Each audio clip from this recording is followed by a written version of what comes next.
Well, hi guys and gals, it's me George, the Shade Tree Fix-It Man, and this is a video response to one of my subscribers, and I forgot who it was, but I'll look it up and I will post it right up above here. And he asked me about my sandblaster and what I was going to do to overcome the water problem. And I worked on that today, and I changed a few things around. And the main thing that I did was I put this water separator on. Now this is one that I had picked up at the dump, but it's a good size one.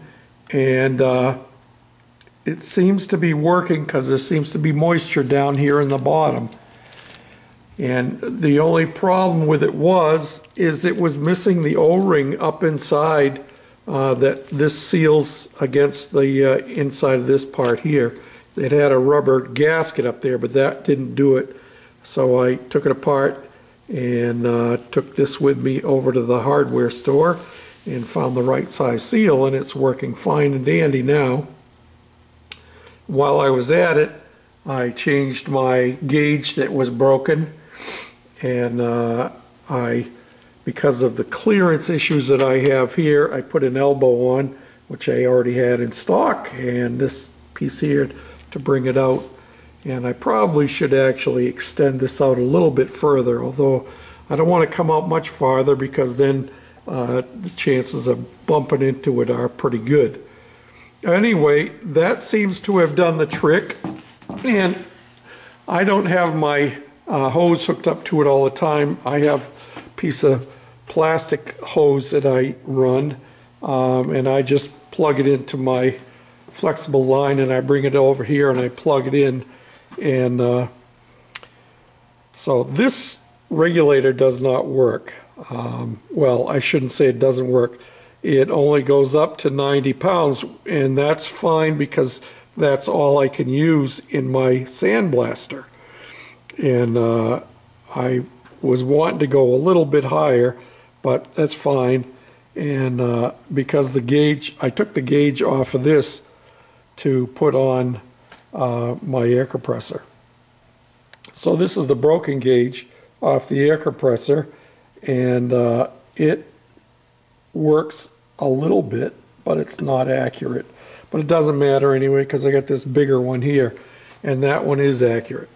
So the other thing that I did, and get my light to come on here, there we go, to my friend who is thinking about buying a Harbor Freight sandblaster cabinet, unless they have changed, they don't come with a light, and that was one of the reasons why I bought this one online, because it had a light already installed with a switch on the outside already there. So that's one thing you want to take into consideration. And I have found I'm going to actually add another one. I'm going to find another light similar to this and mount here on the back side, so I have light flooding from both sides, because I find now if I'm not right up here underneath, if I'm back in here, it gets shadowed a little bit, and it's hard to tell what I've sandblasted and what I haven't, especially on something that is already light colored. So I've got it working again. And another tip that one of my subscribers gave me to help unplug this, I found part of my problem too was my nozzle had come loose, and come on there we go, not wanting to focus. My nozzle had come loose and it wasn't seating good inside, and part of that was because of the water. So I took this all apart, took the gun right out, cleaned it out, and put another nozzle in, and it seems to be working pretty good now. It's still not the best setup, but it works. It does the job, and I'll show you some stuff that I sandblasted today. But what this other subscriber told me, and he goes by the name of Shartney, but his name is Scott, he said he did sandblasting for a lot of years. He said when it gets plugged up in here, to put your finger over the end and then pull your trigger, that lets air come in, and it'll force the air to go back down through the tube. And it works, because what it would do, you can see the low spot down there where my suction is. It would blow it up there, and it actually puff it up, and then it would start working again. So, and I don't think I'm having any problem with water in the line since I put that separator on. The only thing I need to do now is this does have a filter over here with the ability to put vacuum to it, and I have a shop vac that I'm going to hook up to there, and I think that'll help make it easier to see in there too. So I did that for a while today, and I'll show you some of the pieces that I sandblasted. I actually finished sandblasting this pulley that I was showing you last night, and this is the back and plate that goes behind the flywheel. You're taking these pieces in, and here's the other little piece I told you I was going to clean up, and it's all sandblasted. So those parts are all going to go in. Yahoo! Excuse me. Woohoo! It's starting to chill down in here.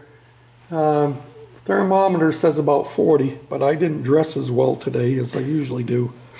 So anyway, so those are going to get painted, and the sandblaster is working pretty good now. And the other thing I did was my old 10 horsepower motor, well, what was sold to me as a 10 horsepower motor, I pretty much put it back together the way it was, took the starter off of it and so forth, and put the pull start on it, and put the the dipstick back in, and put some of the tin back on it. And I swapped flywheels while I had it over here, and put the one without a ring gear on it, and I took this one out, and I'm going to be cleaning this one up before I put it into service. So and I also took all of the motors that I had sitting over here. I haven't had any replies to them, at least as of this morning. So I figured I'd get them out of my way, and I moved them over there, and I have them down there underneath that cabinet. So yeah. So yep, so this bench over here now will be used for doing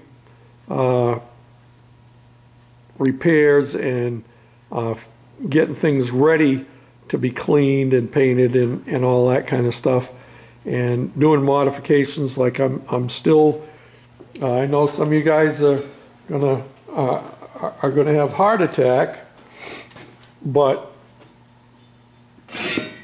that thing's pretty heavy. I am planning on cutting this. See the line right across there, and maybe actually cutting it down lower.